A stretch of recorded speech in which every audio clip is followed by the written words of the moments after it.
زمانم چې د ایران نه اصلحه چې په مختلفو نسلونو د موږ په قبایلو کې په خصوصي توګه په کورمه کې استعمالیږي، خو بنیادي وجود دا دی چې کله په قبایلو کې په یوه ضلع کې اپریشن سټارټ شي یا ایجنسي یې په لپیټ کې راخلي او دا چې خلک روچت شي دا دهشتګرد هم دي او دا د وسلې بزنس هم کوي. د ما د پښتنو خوره یې په اور کې ککړه کړې نو که دا خبرې څوک په شمول وینه تلیږي.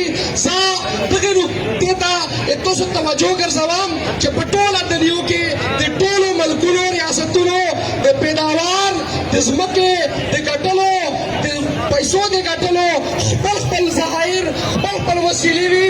عرب په تیلو ګټو کوي، یورپ کې انډسټري ده د بدقسمتۍ نه د موږ ملک څه کوي، د موږ ملک پیسې د موږ په وینه ګټي، د موږ په قبایلو کې د جنګونو په نتیجه کې ملک ته ډالر شي او د خصوصي توګه د قبایلو د خوره دا د فوټبال یو ګراوند دی، دا یو تجربهګانو د فوټبال ګراوند دی. کله په فوټبال ګراوند کې بال د ګراوند په یوه ګوټ کې وي، کله په بل مرکز کې وي، کله په بل ګوټ کې وي. قبایلو خوره یې د بدقسمتۍ نه د جنګ زوی ځکه ګرځولی دی چې دا ملک په ډالر ګټي، دا فوج په خپل ذخایر او وسایل جوتوي. تاسو وایئ چې د شماله په کورم کې دا ځای دی، دا ځای دی.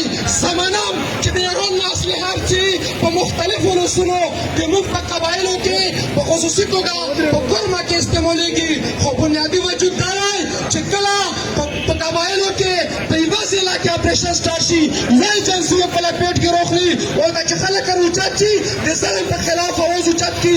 بلې ضلعې ته دا د جنګ د کاروبار د ډالرو کاروبار وویل شي. په خیبر کې جنګ ګرم کړو، موږ احتجاج وکړو، موږ خلک راوښکل د فوج د ظلم په خلاف باندې موږ خبر شو چې هغه وسلوال چې کله دوی فیصله کېږي چې دا د اصلحې د اخیستو فیصله کېږي، بیا یې ته بګن هم ګوري، بیا یې ته تیرو هم ګوري، بیا یې ته بجوړ هم ګوري. په بګن ښار کې چې ډېر ابودي دو د سني ابودي دو همیشه سني د ظلم شکار شوی دی. زه بیا دا خبره کوم چې په بګن کې پرومن خلک دي، په دغو کې د بازار ړنګ کړو، کورونه دې ړنګ کړل، جوماتونه دې ړنګ کړل. تپوس وکړه، پوښتنه وکړه، انکوایري کړې وه چې دغه اپریشن د دغو کورونو د بازارونو د سولو په شا باندې چا لوستی.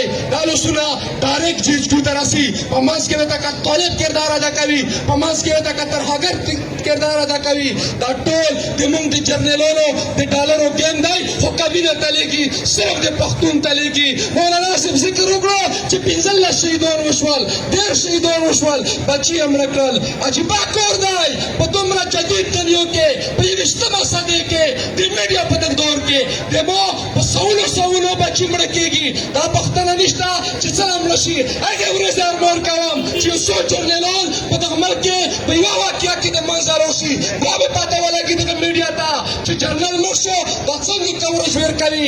افسوس دا دی چې د پښتون وینه دومره کمزورې ده، دومره ارزانه ده چې له میډیا کوریج ور کوي، له ریاست غم کوي، خلک په حکومت باندې ټاکنې کوي چې حکومت د موږ کمزوری دی. حکومت هم یرغمال دی، پولیس هم یرغمال دي، عدالت یې هم نیولی دی، قومیت او ملکان یې هم نیولي دي. دا ټول دي دا دهشتګرد هم دي او دا د وسلې بزنس هم کوي. د ما د پښتنو خوره یې په اور کې ککړه کړې نو که دا خبرې څوک په شک نظر ورته ګوري، که څوک په غلط نظر ورته ګوري، زه ګارنټي درکوم چې وخت به ثابتوي چې دا قوم به روجتېږي، چې ملک د دغو دهشتګردو ادارو نه خلاص کړي. بیا به بګن هم پر امن وي، بیا به تیرو هم پر امن وي. موږ د سره په هر محاذ باندې ولاړ یو، د ظلم شکار یو، مظلومان یو.